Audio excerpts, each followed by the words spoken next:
os irmãos que a paz seja Jesus. Amém? Amém. Pode se sentar, irmãos. Quando eu cheguei aqui, os irmãos estavam falando uma coisa interessante sobre perseguições. Antes de entrar na palavra, eu gostaria de comentar isso. E falando sobre perseguições, comecei a pensar nisso e falei, engraçado, né? Às vezes a perseguição dói tanto. Aquilo não é agradável para nós. E normalmente aquilo que não é agradável, a gente pensa que não é benéfico. Normalmente quando uma coisa não é agradável, não é benéfico, né? Por exemplo, as crianças quando vai tomar injeção, ela gosta de tomar injeção? Eu tô com a minha mulher e meu sobrinho, ele faz um escândalo. Tem que ser 6 médicos para segurar. Mas aquilo é ruim para ele? Não. Aquilo está visando o bem dele. Mas é doloroso. Mas é pro bem. Da mesma forma, cada um de nós aqui, todos passamos por certa tribulação ou aflição. Mas Deus, ele não quer o mal com isso. Pelo contrário, ele quer visar o crescimento e o bem. É isso que Deus quer visar. Vamos pegar alguns exemplos.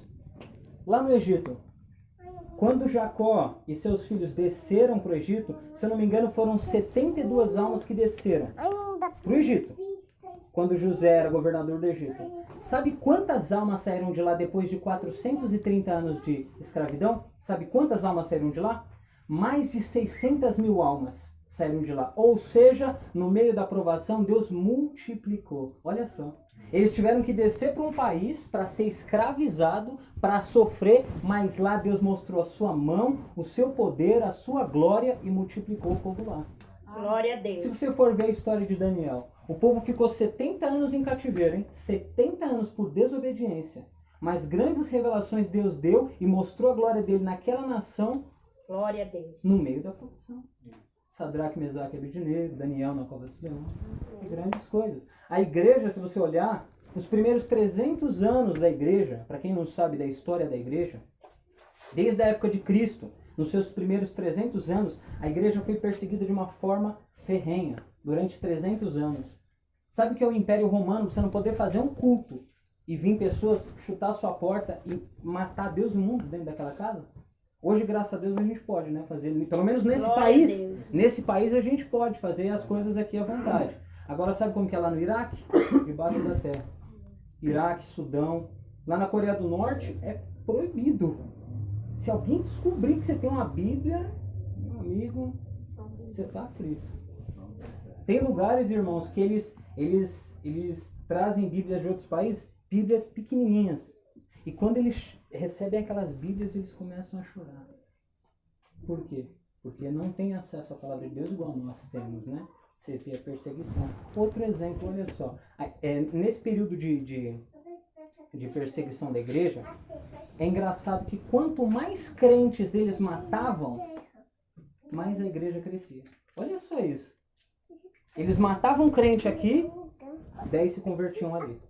Eles matavam mais um aqui, mais 20 se convertia. Chegou um momento que um dos imperadores falou, pelo amor de Deus, para de matar. Porque senão vai ficar fora de controle.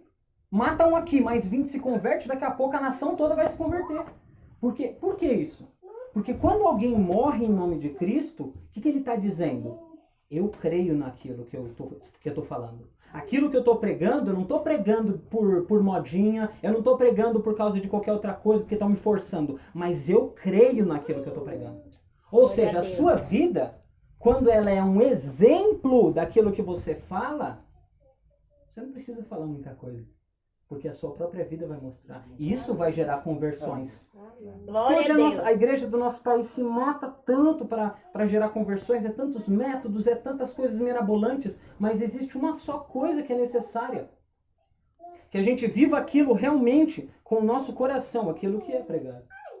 E o último exemplo de uma coisa grande que Deus fez em aflição, se você for ver o apóstolo João, a maior revelação da Bíblia, sabe qual é? O livro de Apocalipse. Sabe em que situação que João estava? Em cárcere, na ilha de Patmos, por causa da palavra do Senhor. Um homem que sofreu até o final, mas lá no final, Deus ele deu uma grande revelação do fim dos tempos para um homem que foi fiel. Aleluia. Então, às vezes, a aprovação parece uma coisa ruim. Parece uma coisa ruim. Mas muitas vezes na nossa vida é necessário. É necessário passar. O diabo descobriu uma coisa, irmãos. Quando a igreja ela é perseguida, ela cresce.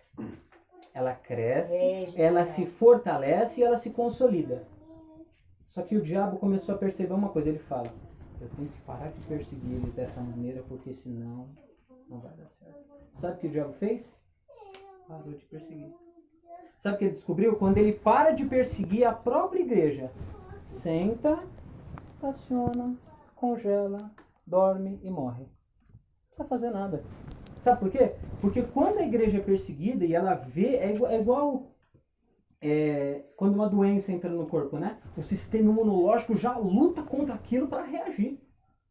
Mas quando a igreja não é perseguida, o próprio pecado que habita dentro de nós e a gente se vê numa situação confortável, aquilo lá começa a domar a gente.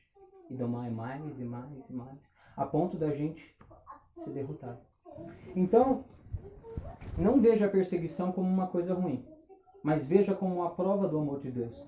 Porque Deus faz todas as coisas sabendo o que é melhor para nós. Ontem a palavra... A irmã falou uma coisa interessante, que muitas vezes a gente não lembra da palavra que foi falada. Né? Ontem a palavra que eu li... Os irmãos lembram? Eclesiastes capítulo 12 dizia o quê? A coisa mais importante que se tem ouvido é: teme a Deus e guarda os seus mandamentos. Agora eu vou fazer uma pergunta. Quem sabe qual que é o mandamento de Jesus? Vamos lá em Lucas.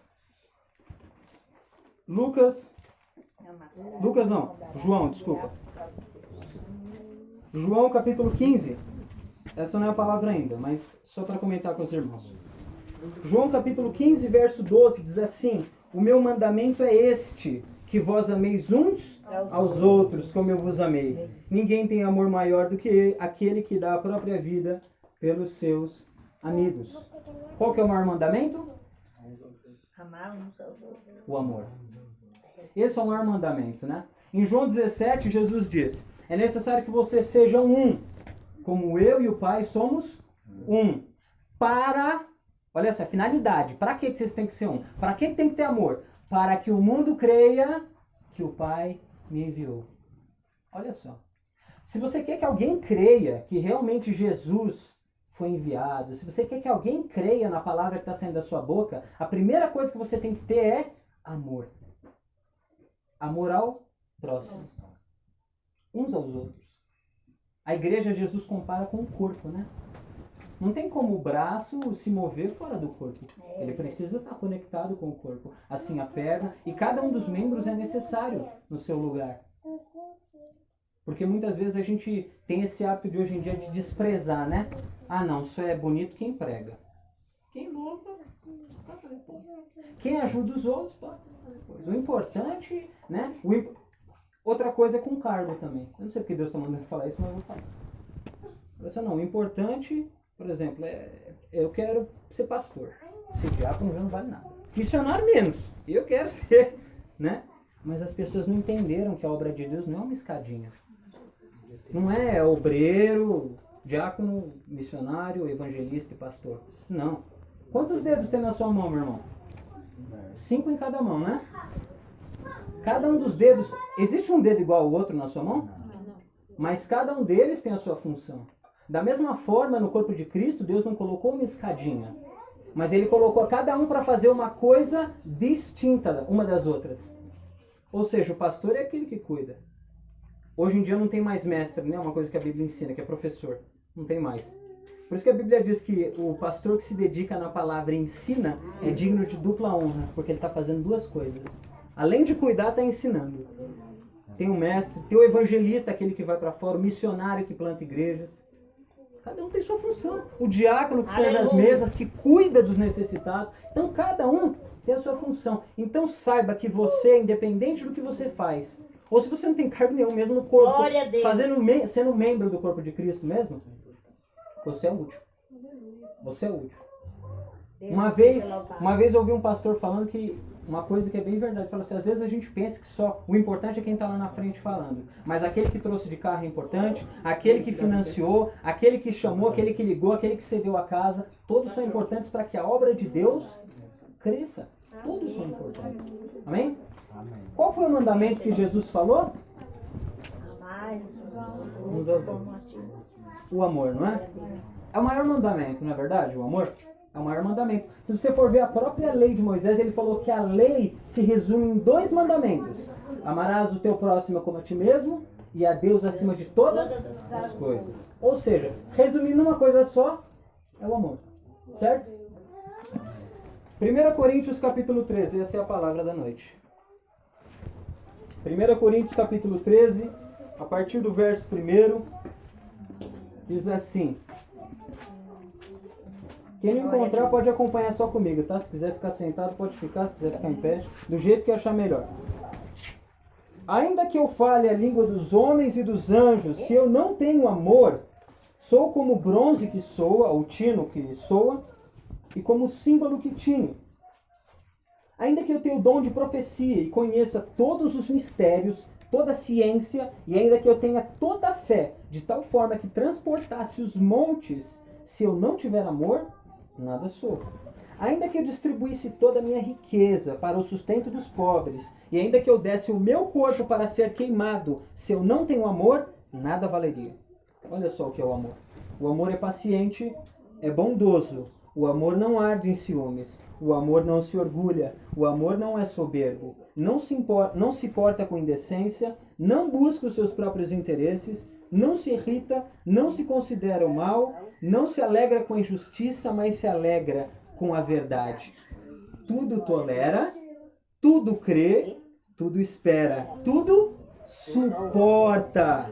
O amor nunca falha. Mas havendo profecias, serão anuladas. Havendo línguas, cessarão. Havendo conhecimento, desaparecerá. Versículo 13. Agora permanece a fé, a esperança e o amor. Esses 3. Mas o maior destes é o amor. Amém? Só a gente fazer uma breve oração em nome de Jesus? Feche seus olhos, irmãos. Senhor Deus e Pai, te pedimos esta noite que o teu amor, Pai Santo, venha ser implantado no nosso coração. Senhor, fala através dessa palavra, Senhor Deus, e que a graça do teu Espírito possa fluir amor, Senhor Deus, em cada um de nós esta noite. Eu te peço, Senhor, em nome do teu Filho Jesus. Amém e amém. Amém? Pode sentar aí, em nome de Jesus. Olha só como é interessante. Paulo primeiro cita algumas coisas que são necessárias para que a gente seja salvo. Uma dessas coisas é o amor, né? E ele fala que o amor é acima dos dons. Olha só, a primeira coisa que o amor é acima dos dons.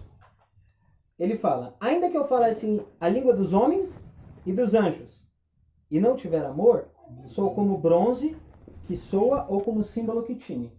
O que ele quer dizer com isso?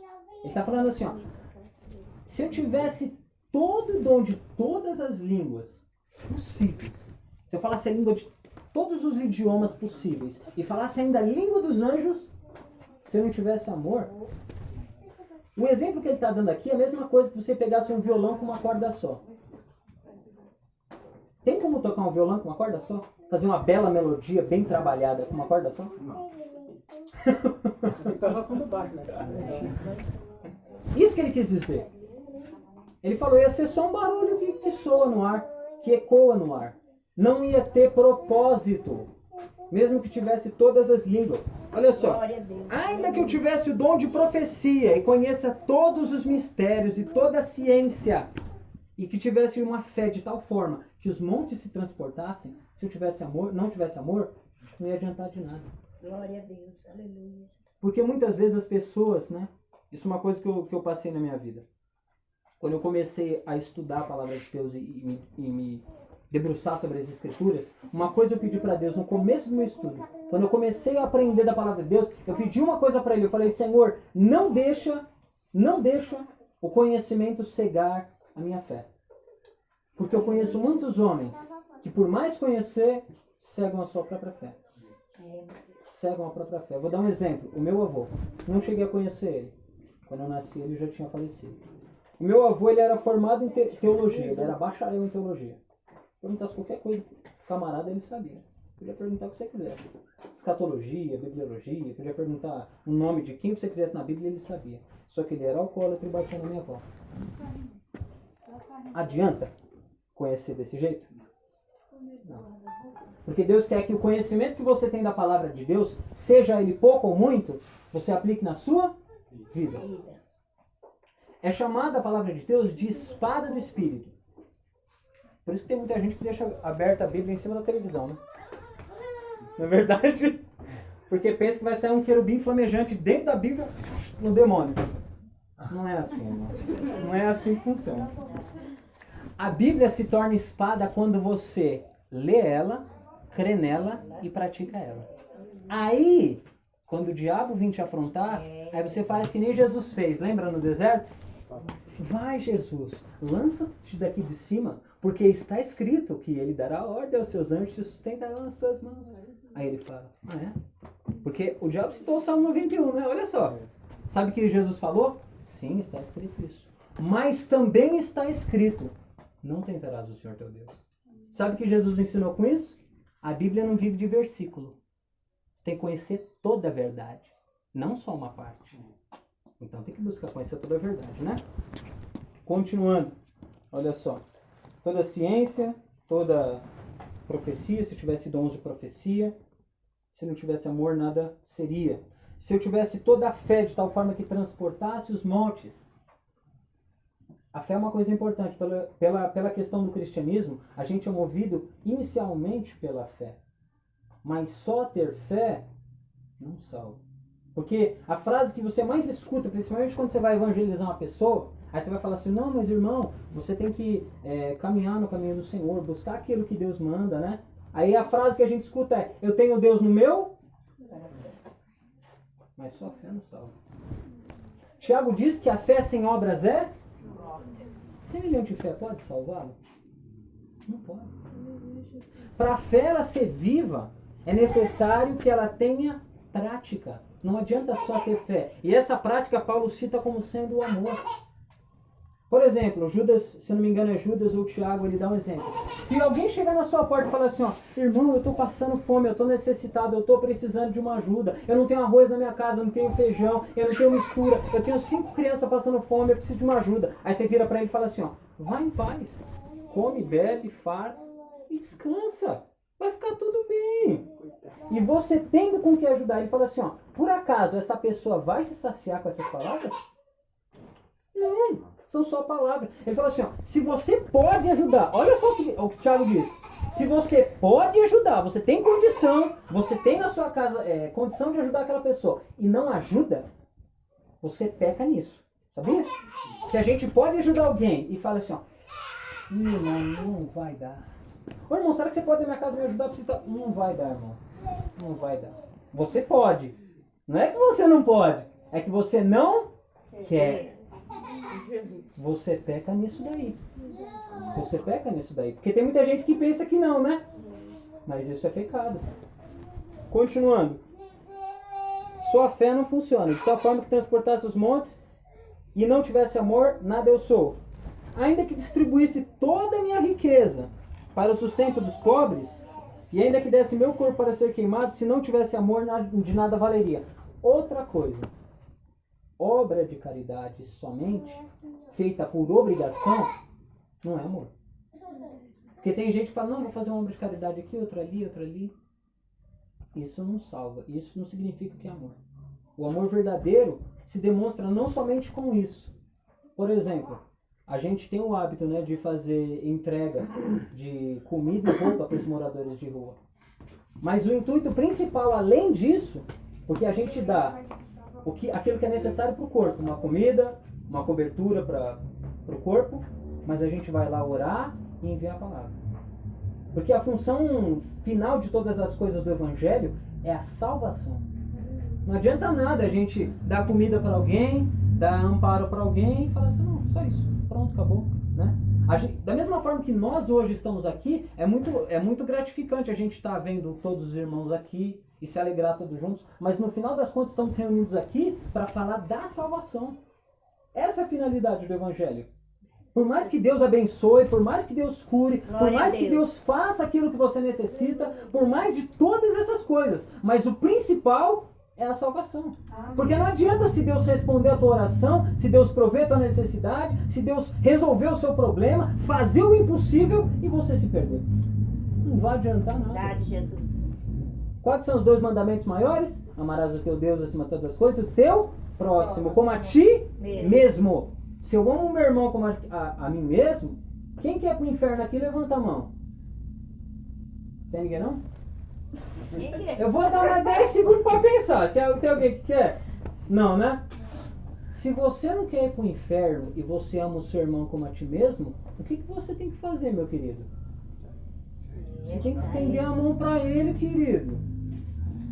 Você tem que estender a mão para ele, porque se você não quer se perder e você ama o teu irmão de verdade, você também não quer que teu irmão se perca. A gente não pode ser hipócrita. O amor tem que ser verdadeiro. Deus sonda o coração e a mente. Ele sabe. Qual foi a última vez que você dobrou o joelho pela pessoa que você fala assim, não, eu amo meu irmão? Qual foi a última vez que você dobrou o joelho e fala, Senhor, pelo amor de Deus, Pai, quebrando o coração daquela pessoa, Pai? Porque o amor é isso. É, Jesus.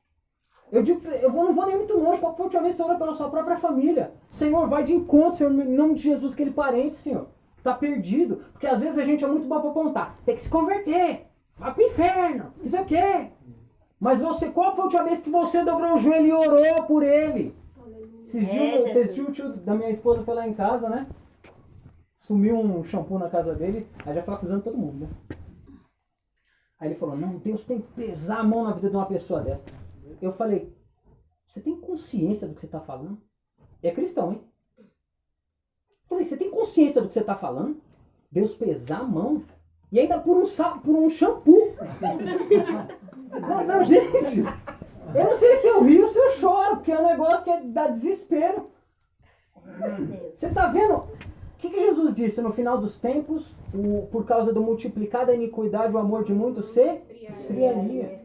Não tem mais amor pelas pessoas. E não é amor de dar abraço e falar, meu irmão, te amo tanto que ele abraça no final de ano, né? A gente sabe que tem um abraço aqui, lá na esquina já tá falando mal da gente. Tava na casa do irmão lá, não tinha nem frango na casa dele, olha só. Não é esse amor não, irmão. Sabe que amor é? É aquele amor que ele vai citar nos próximos versículos, olha só. O amor é paciente, olha só, paciente. Sabe o que é uma pessoa paciente? Vou dar um exemplo para você. Eu hoje estou com 25 anos de idade, por mais que eu esteja quase careca, eu tenho 25, eu tô falando sério, se quiser eu mostro o RG. Tá bom? Eu tenho 25 anos. Cristo, desde o meu nascimento, ele lutou por minha conversão. E toda vez que você, por exemplo, você pode perguntar o testemunho de cada um aqui que é convertido. Por exemplo, tem gente que se converteu com 20, com 30. O tio da minha esposa, por exemplo, quantos anos ele tem? 45, né, eu acho. 45 anos. Ele se converteu com 45, irmão. Imagina quanto tempo Cristo do céu chorando para aquele homem se converter. Porque Cristo, ele não quer que o homem se perca. Imagina isso. Já parou para pensar essas coisas? É paciente. Ele não se apressa. Ele espera. O amor verdadeiro é isso. Ser paciente. Qual foi a última vez que você teve paciência com o seu irmão? É igual disse o exemplo. Às vezes uma pessoa comete um erro, você já vai primeiro apontar. Vai pro inferno. Mas qual foi a última vez que você teve paciência, irmão? Você já também não teve no tempo da ignorância? E muitos de nós também estamos no tempo da ignorância. Às vezes nosso dedo é o primeiro para apontar. Mas em vez de fazer isso, tem que fazer isso. Estender a mão. E não é apontar. No Isaías 58, quando ele fala do verdadeiro jejum, ele fala, vocês rasgam as suas vestes, vocês transfiguram o seu rosto, ficam sem comer, e acha que é isso que eu quero? Ele fala, eu quero que você pare com o dedo de apontar e estenda a tua mão para o teu irmão necessitado. E aí sim, a tua oração será ouvida do alto, a tua luz romperá e a tua justiça irá diante de ti. Entende o que é isso? É mais profundo, não é do jeito que a gente está pensando. O evangelho é mais sério. Olha só, o amor é bondoso. Jesus, a gente fala da campanha de hoje, qual que é a campanha de hoje? O cego estava clamando. E Jesus, ele não precisava ter parado. Se ele não fizesse esse milagre e o evangelho não tivesse citado, ele ia continuar sendo Deus, ele morreu numa cruz, salvou o ser humano. Mas pela bondade dele, ele foi lá e atendeu o clamor. Da mesma forma que todo dia a gente dobra o joelho para ele, e quantas vezes ele atende as coisas que a gente pede para Aleluia, ele. Jesus. Às vezes Deus sabe que é uma coisa fútil, uma coisa que a gente não precisa, mas ele atende. Ele atende. Quantas vezes? Eu tenho certeza que se pedir para os irmãos colocar a mão na consciência, todo mundo tem pelo menos um momento que vai falar, bom, realmente, aquela vez eu não precisava tanto, e ele atendeu. E é assim, porque ele é bondoso. O amor não arde em ciúmes. E é engraçado que a gente pode fazer... O termo que usam quando fala da morte de Jesus, né? Tem até o feriado que a Igreja Católica colocou, chamado de a paixão de Cristo. Só que eu vou falar que isso é totalmente errado. Eu vou explicar por quê que é errado. Existe uma diferença muito grande entre a paixão e o amor. Acho que o termo certo a ser usado seria o amor de Cristo, né? Não a paixão. Mas vou explicar por quê. Porque a paixão, irmãos, Aleluia, Jesus. como que a paixão funciona? Eu sou apaixonado por aquela pessoa. Se aquela pessoa responde, tudo bem. Agora, se ela não responde, eu também não sou mais apaixonado. Ele depende do que o outro responda. Ele precisa ser correspondido à paixão. Senão ela não tem força em si só. A paixão, ela tem um negócio interessante. Ela deseja a outra pessoa como se fosse um objeto. Eu quero pra mim. Tem gente que chega até a matar, né? Fala, se não ficar comigo, não vai ficar com ninguém. E tem gente que está se enfiando nisso. E Deus está falando, cuidado. Não se enfia nisso daí não. Porque isso daí não é amor. Isso não é amor. Mas o amor verdadeiro é o quê? Aquele que ama e não precisa ser amado. Por exemplo, nesse momento agora tem pessoas que estão matando, pessoas que estão se drogando, pessoas que estão fazendo um monte de coisa que Deus mandou na palavra dele não fazer. Aí eu te pergunto, Deus ama essas pessoas? Ama.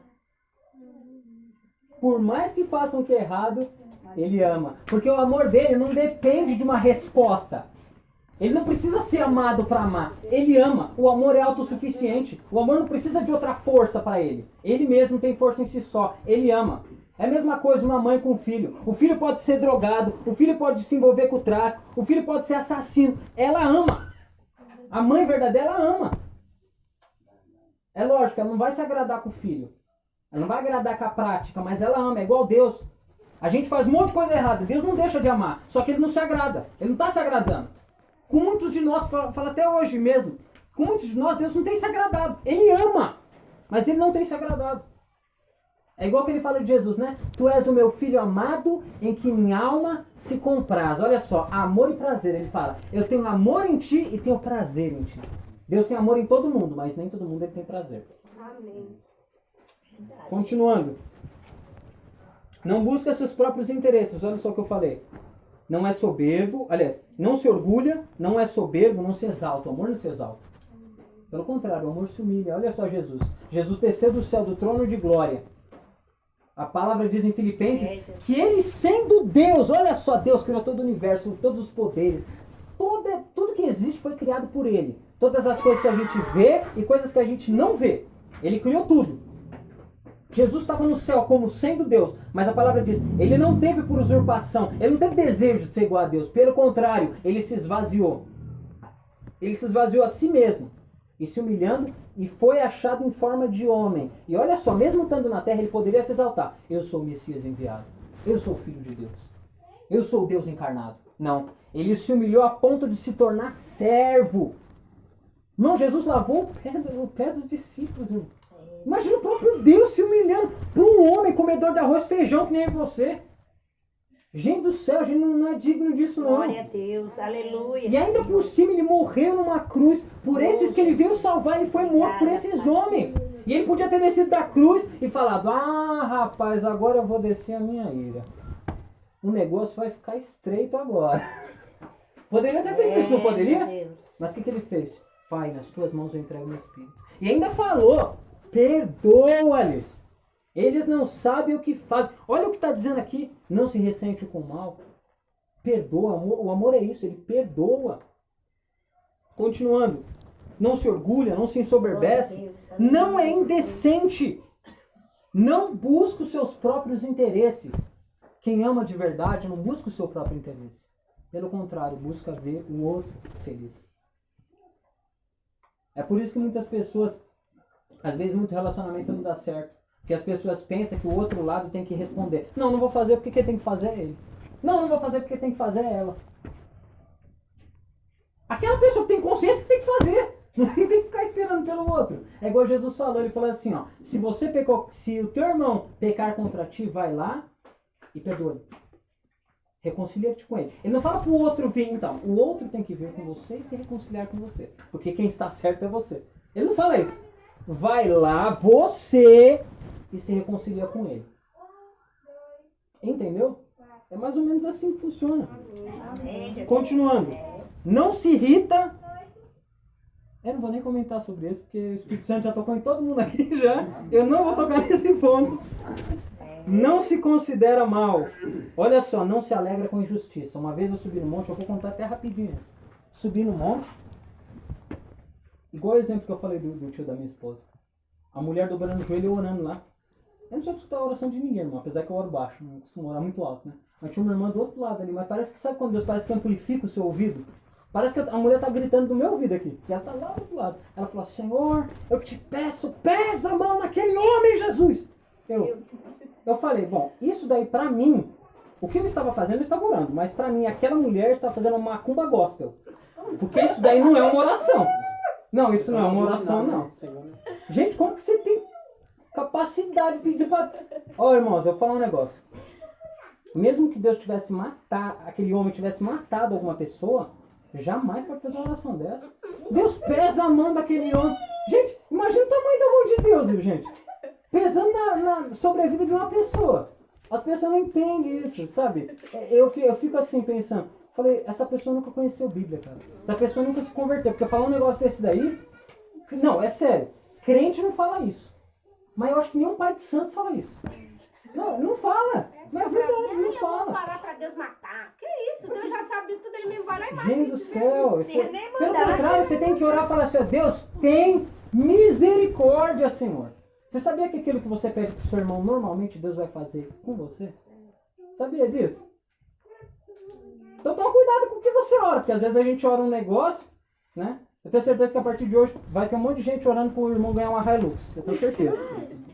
Mas vou continuar. Não se alegra com injustiça, mas se alegra com a verdade. Lembra que eu te falei sobre prazer? O amor, ele ama. Mas ele não se alegra com a injustiça. Quando acontece injustiça, ele não se alegra. É igual a mamãe. O filho, a vontade da mãe é o quê? Que o filho dê orgulho, que o filho ande no caminho certo.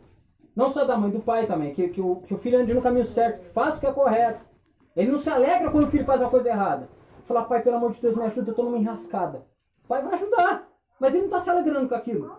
Ele continua amando o filho. Mas ele se alegra com a justiça, com a verdade. Deus se alegra quando você anda no caminho certo. Você anda na verdade. Olha só. Essa é a parte mais linda. Tudo tolera. Sabe o que é tudo aqui? É tudo. Tudo tolerar.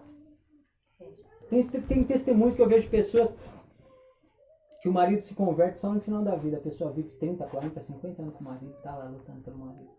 Ou melhor, pelo filho. Ou por algum parente próximo. E a pessoa está lá e fala assim, Senhor, eu não desisto. E vai até o final. Isso é lindo. Porque tolera. Sabe o que é tolerar? Tolerar não é aceitar. Tolerar é suportar. É um negócio que você não quer. Mas você fala, eu estou aqui. Eu não quero essa situação. Mas eu estou aqui. Porque eu sei que eu preciso estar aqui. Eu sei que eu preciso orar por você. Eu sei que eu preciso estar aqui para confiar em você. Eu sei que eu preciso. Isso é tolerar. E o amor é assim. Esse é o amor. Tudo crê, olha só, a fé da pessoa não esmorece, não perde. Pode passar 50 anos. Senhor, as pessoas chegam a você e falam, não, se seu filho aí vai morrer desse jeito. Se sua esposa, seu marido, seu pai vai morrer desse jeito, não tem mais esperança. E ainda está crendo. Fala, não preciso da sua palavra, eu creio que Deus vai fazer a obra.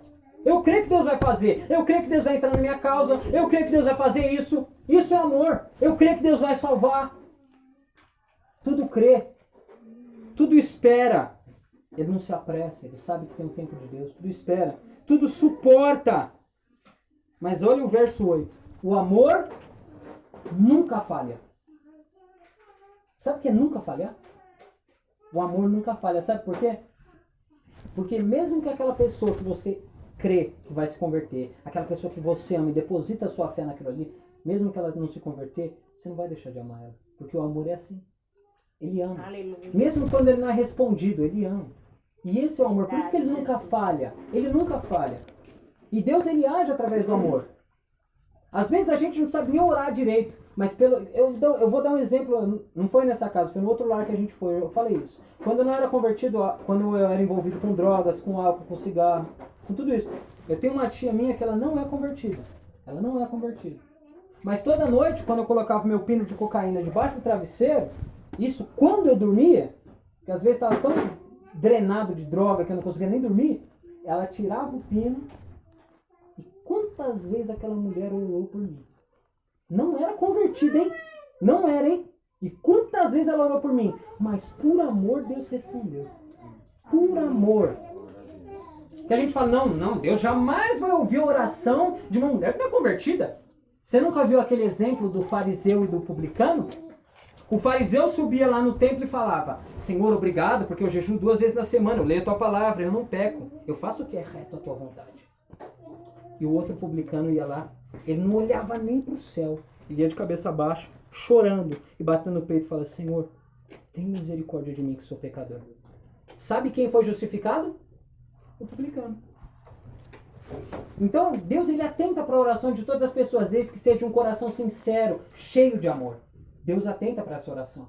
Deus ouve a oração, quando é sincera. O amor nunca falha, mas havendo profecias, por mais que tenha dom de profecia, um dia vai ser anulado. Havendo línguas, porque a maior evidência do batismo com o Espírito Santo, da pessoa ser cristã, ser cheia do poder de Deus, não é o dom de línguas. Não é o dom de profecia. Não é o conhecimento da palavra. Mas é o amor. Essa é a evidência de alguém que é cheio do Espírito Santo. A pessoa que é cheia do Espírito Santo, quando a pessoa ofende ela perdoa. Quando a pessoa faz mal para ela faz o bem. Quando a pessoa deseja o mal para essa pessoa, ela ora desejando o bem. Isso é evidência do Espírito Santo. Porque a primeira coisa que o Espírito Santo é, ele é santo. A segunda coisa, ele é amor, ele é justiça, ele é verdade. E a pessoa que está cheia do Espírito Santo está cheia disso aí. Cheia de amor, cheia de bondade, cheia de justiça, cheia de verdade. As pessoas confundem, às vezes pensam que o irmão mais cheio do Espírito Santo, ou a irmã mais cheia do Espírito Santo, é que roda, que fala língua, que profetiza, a que revela, a que parece que trabalha na Kodak, né? Verdade, só revela. Mas Deus, ele coloca a pessoa mais cheia do Espírito Santo, aquela que ama. Aquela que às vezes na madrugada, ou às vezes no meio da noite, quando todo mundo está dormindo, dobra o joelho e fala, Senhor, ninguém está vendo aquela pessoa. Ninguém está vendo a oração dela, mas Deus está vendo, lembra? Entra no teu quarto, fecha a tua porta, dobra o joelho e fala, Senhor, salva aquela alma, Pai. Eu sei que lá onde eu trabalho ela me caluniou. Eu sei que na minha casa essa pessoa me ofendeu. Mas, Senhor, perdoa essa pessoa, Pai. Transforma, Senhor, o coração dela. Um dia eu também fui ignorante, Pai. Um dia eu fiz isso também, Senhor. Perdoa aquela pessoa. Isso é uma pessoa cheia do Espírito Santo. E ele continua. A profecia, a língua e o conhecimento desaparecerá. Olha só. Permanecem agora a fé, a esperança e o amor. Esses 3. Mas o maior é o amor. Olha só. Fé sempre está ligada a uma coisa que a gente já viveu. Por exemplo, a fé do cristianismo está baseada no quê? No sacrifício de Cristo. A fé sempre é ligada a alguma coisa passada. Você precisa ter acontecido alguma coisa na sua vida para você crer. Fala, cara, eu creio nisso. Minha fé está firmada nisso daí. Numa coisa que aconteceu. A esperança, o que é a esperança? Paulo diz que a gente só espera uma coisa que a gente não vê, ou seja, futuro. A gente espera a volta de Cristo. A nossa esperança está nisso. Na redenção futura, na salvação. Você está vendo a salvação agora? Não está. Mas a gente tem esperança nisso. Então, a fé é do passado. A esperança é do futuro. E o amor é do presente. O amor é para mim e para você praticar hoje. Amém?